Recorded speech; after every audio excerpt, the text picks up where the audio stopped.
अरे तू समझता नहीं रे, लोग तंग कर रहे हैं, पानी पूरी golgappa. Hello, Namaste, Salam Alaikum, Sat Sri Akal. Welcome back to another session with your War Chef at vareva.com. Today we will learn to make one of India's greatest snacks. I know a lot of families that make special trips out in the evenings just because they want this snack at the street corner. It is also a favorite snack for the roadside Romeos. Because if the guy wants to chase a girl, just like in our Hindi movies, 90% of the time you will find him hanging around these stalls. Yes, I'm talking about the pani puri, puchka, golgappa, whichever name you know it by. The only thing about these street side golgappas is that it is a problem for chefs like me. Because when I went to catering college, they fed us so much about microbiology that when I see a food, there are too many things that get onto my head when I see some food. Whether it is cooked properly, how did they cook it, what kind of water they have used, is it safe to eat. So for chefs like me, it is always good to be able to cook things like this at home. So today I'm going to show you how to make this pani puri at home. This pani puri is a hollow puffed round puri like shell. The amazing thing about this pani puri is the simple three-stage process. The shell, their stuffing, and the tangy spicy water that they are dipped and eating. Today we are going to learn how to make these shells. Today I am going to make this process very simple. I have taken here 1 cup of suji. Trust me, 1 cup of suji will make you almost 100 golgappas. So just start off with a small quantity if you are feeding just 5-6 friends. And then in this suji add very little salt, just mix it and add some warm water. Okay, look at this. Okay, and then just mix it. You do not want to add too much water. You just want to add just enough water so that it becomes kind of grainy. So basically these shells are made with suji with good binding and gluten effect that comes from maida, that is all-purpose flour. Okay, you can see I added some warm water and it immediately absorbed all the moisture.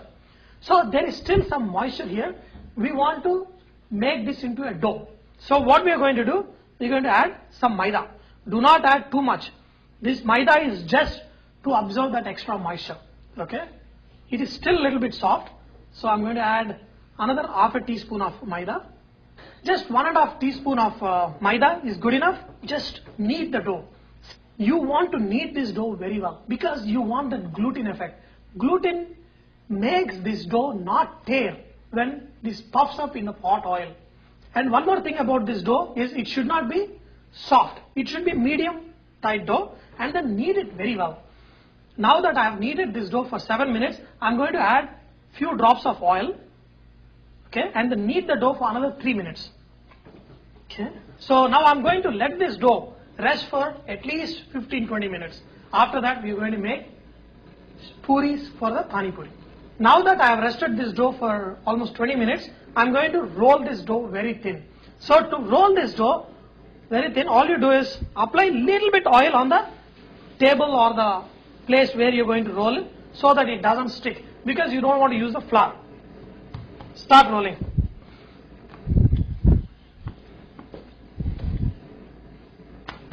See how easy it is to roll. Okay, you want to roll this very, very thin. To cut this dough into nice roundels, you could use a real cutter, or else you can use the cap of any bottles.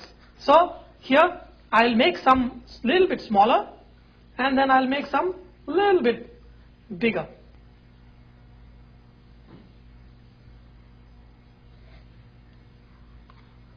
The next thing is frying.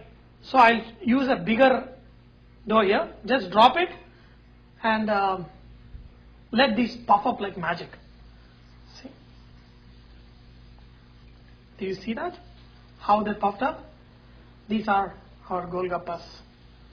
Okay. I'm going to fry all the golgappas. Okay.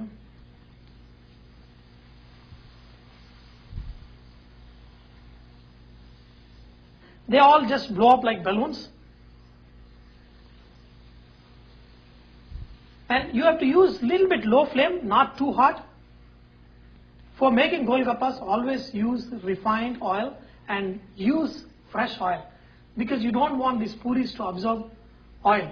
Usually that happens when you are using older oil again and again. So I've got here a bunch of them, so I'm just going to drop. So you've seen how easy it is to make these golgappas. Now the second and third process is the stuffing as well as the tangy water. We're going to learn that in a different session. The only problem is, if you make at home, I'll guarantee you, you'll eat 30 or 40 golgappas in one sitting. You don't have to drop these golgappas one by one. You can drop a lot at one time. Make sure that your pan is big enough, and but make sure you fry them good.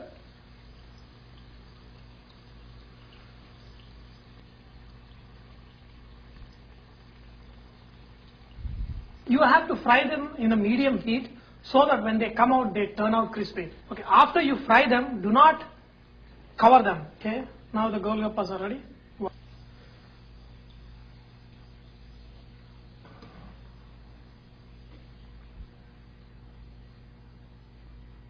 You got nice pani puris, make a nice hole and put any stuffing. I love yogurt stuffing, and a little bit of chana dal, your potatoes, and little bit of my chili sauce, and then dip it in the pani.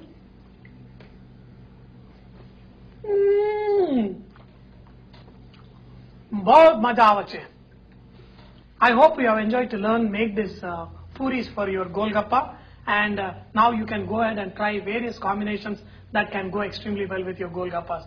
Remember that Vareva is all about inspiring others to cook. So please post your recipes and cooking tips so others can benefit from your great cooking. Thank you.